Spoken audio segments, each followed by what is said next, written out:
তুফান চলছে বাংলা সিনেমার। এই ঈদুল আজহাতে রিলিজ হতে যাচ্ছে শাকিব খানের আপকামিং মাস মুভি তুফান। গত 2 দিন ধরে শুটিং থেকে অনেক ফটো লিক হচ্ছে, তাই আর দেরি না করে আজকের ভিডিওতে আমরা কথা বলবো শাকিব খানের নতুন মুভি তুফান নিয়ে। জানবো এর ছোট কিন্তু মজার সব নিউজ সম্পর্কে। তো প্রথমে এই মুভির কাস্টে কে কে আছে জেনে নেই।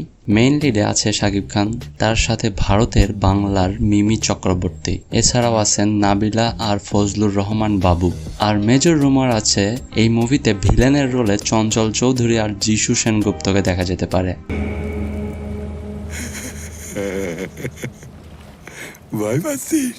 মুভিটি অ্যাকশন জনরার একটি মুভি, যা এর পোস্টার দেখে এতক্ষণে বুঝে গেছেন।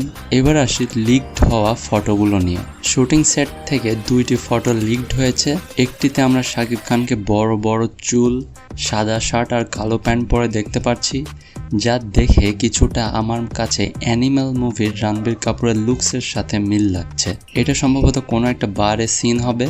আর দ্বিতীয় ফটোতে তাকে কালো গেঞ্জি আর জিন্স পরা অবস্থায় দেখা যাচ্ছে। তার হাঁটুতে ময়লা লেগে আছে, যা সম্ভবত কুস্তি খেলে লেগেছে, যা এইটা দেখলেই বোঝা যায়। তো এই ছিল আজকের ভিডিও ভালো লাগলে একটা লাইক আর কমেন্ট করে জানাতে পারেন তুফান মুভি নিয়ে আপনি কতটা এক্সাইটেড।